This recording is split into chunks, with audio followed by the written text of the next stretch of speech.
8:40 every Monday. We like to check in with David Stokes. He's with the Show Me Institute, policy analyst with the Show Me Institute, and is doing this a number of years, and he's our friend. David Stokes, welcome back, Big 550 KTRS. Good morning, McGraw. Good morning, Kelly. Good morning. Yesterday we talked about, or last week we talked about some of the Clayton taxes. I guess the Clayton taxes, 2 of them passed, 2 of them failed? Right, very interesting result. I mean, a lot of people in Clayton apparently taking it real seriously and not just going in and voting all yay or all nay, because there was a lot of ticket splitting. Right. Pretty obviously. So the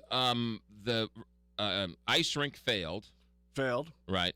Well, what else? What else failed? The economic development sales tax failed. It was very close. It failed by 6 or 7 votes. Okay. Out of a couple thousand cast. Gotcha. And then the 2 that passed were the bond issue for the roads, the neighborhood roads, which I think most people would agree we certainly admit it was the most understandable of them. Okay. And then the sales tax for the police and fire, or the public safety sales tax, passed as well. Right.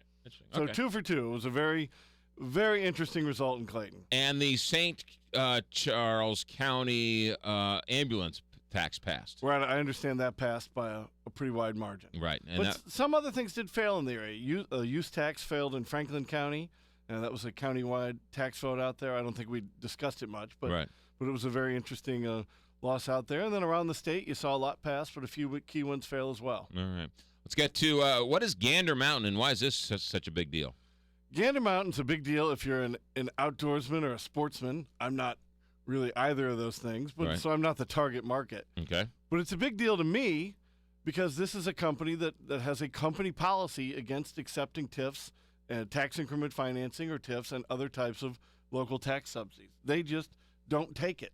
When they open up stores around the country, they just go in and don't ask for any subsidies at all. And this is very exciting.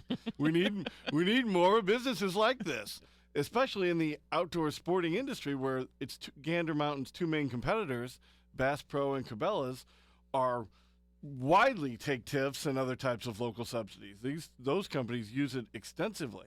And look, it's fully legal. I'm not saying those companies are doing anything untoward here, but I like seeing a business like Gander Mountain that says, you know what, we're going to compete for your business. We're not going to compete for your tax dollars. And Gander Mountain is opening up where? Well, they just opened their first Missouri store in Fenton last week. Right. And they're a nationwide chain based in Minnesota, although a number of their key executives are St. Louisans. Oh, okay. So they've opened in Fenton, and I confirmed that they did not get a TIF. Called the city of Fenton to make 100% certain of that before I started spouting off.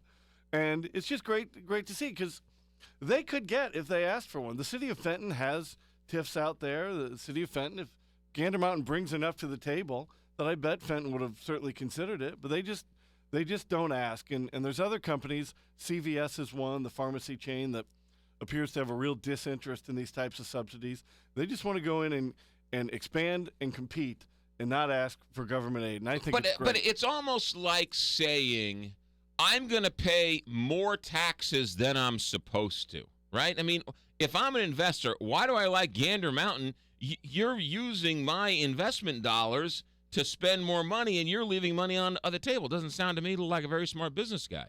Well, that's a great point, and there's some truth to that. I think you do get something when you refuse to take these subsidies. You get more independence. Oftentimes these TIFs and other subsidies come with the city saying, well, now we want you to do this and do that and make it look, they give you a lot of rules to get the tax money. So you are free from that level of control from local government. It probably doesn't offset the millions of dollars the developers can get to pay for it in the first place. Right. But it is a little benefit too, saying, you know what, thanks, but no thanks for the TIF, the tax abatement, and everything else. Right. I mean, I guess in some ways they're banking on the customer saying, boy, Gander Mountain supports our region more than the others because they're not looking for kickbacks or TIF money. They just think it's a good business, so I'm going to support them over the competition who is trying to nickel and dime my local community. Well, I hope so, and I think there's a lot of validity to a customer looking at it like that, especially, and I'm going to, this is a bit of a stretch probably, but, especially in this field, outdoorsmen, sportsmen, I mean, there's just something about rugged individualism that comes with this industry. And, Right. And then when you offset it with Bass Pro getting a multi-million-dollar tax subsidy for every new store, it's sort of a little off-putting to me.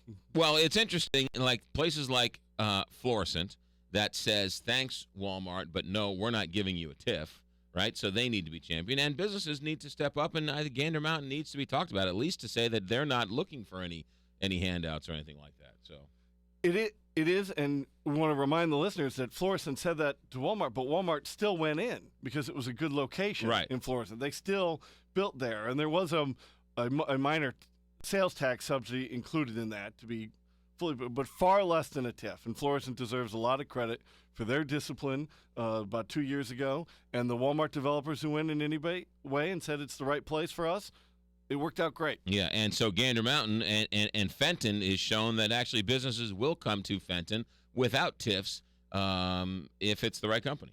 Absolutely, and there's no doubt that Fenton deserves credit in this case as well. Yeah. And did you say that Gander Mountain, do they have a history of not accepting tips? Well, it's like an official company policy where they say, we don't ask for these things, we don't expect them, we don't want them. And they just avoid them around the country, and here in Missouri with their first store, they're doing that as well. Let's talk about St. Louis County Council is looking to license landlords. What's this story about? This is a solution in search of a problem.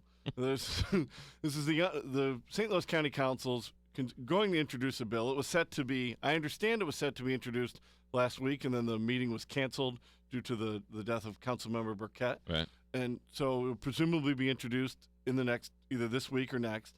And it's to establish a licensing procedure. If you want to own property in unincorporated St. Louis County and have the audacity to try and rent it to somebody, you're going to have to pay a fee to the county each year and have them approve you as being able to do this.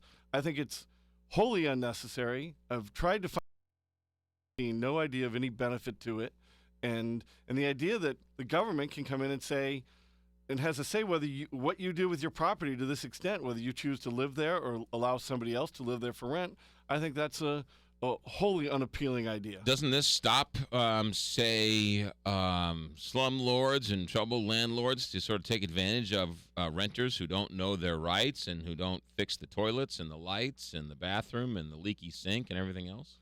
I think oftentimes these things are targeted more at the renters than the landlords themselves. Are looking. You read through the ordinance, and it say if your renter commits a crime while he lives there, the landlord can be held responsible, as if the landlord can just control the life of the independent adult who lives in the house. So it seems more targeted towards renters, but I'm sure supporters of the bill will make your point as well. St. Louis County already has an occupancy permit proposal, which is designed, or an occupancy permit plan, which is designed to do what you're talking about. Every time somebody new rents an apartment or home in the county, you're supposed to have somebody inspect that house to make sure it's up to code beforehand. When I sold my house in the city of St. Louis, I needed an occupancy permit for the people buying it. So I called the city, and they came down, and there was one thing lacking in my house. I didn't have numbers on my back fence. So I could not get an occupancy permit until I went to the store and got the number of the house and put that on the back of the fence. I'm not a fan of occupancy permits. That's, of course, ridiculous. That is. It's a great example of the absurdity that it gets to.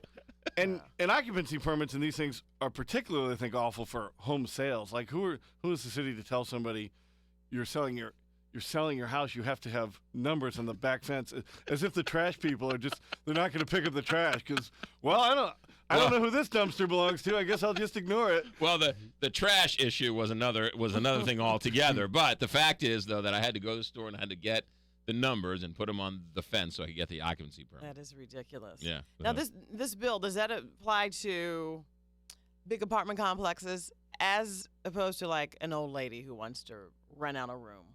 Right. I think it's going to apply to anybody in the county, in the unincorporated portions of the county.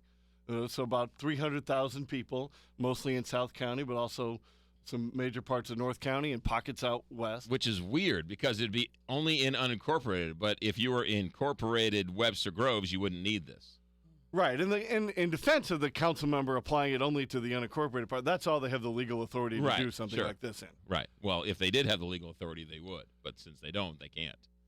Right, they wouldn't in a heartbeat. Oh, we can extend more control over 1 million people's lives instead of 300,000. Great. David Stokes from the Show Me Institute. When can we read you? When can we see you? I mean, this landlord licensing issue, just another example related to business licensing, occupational licensing, of how government tries to involve itself in our day-to-day lives and local economies. And there's a lot of information on how it's harmful at showmeinstitute.org. David Stokes, have a good week. Thanks, McGraw. Thanks, Kelly. 8:50. We'll check in with Voice of Tigers, Mike Kelly, next on K.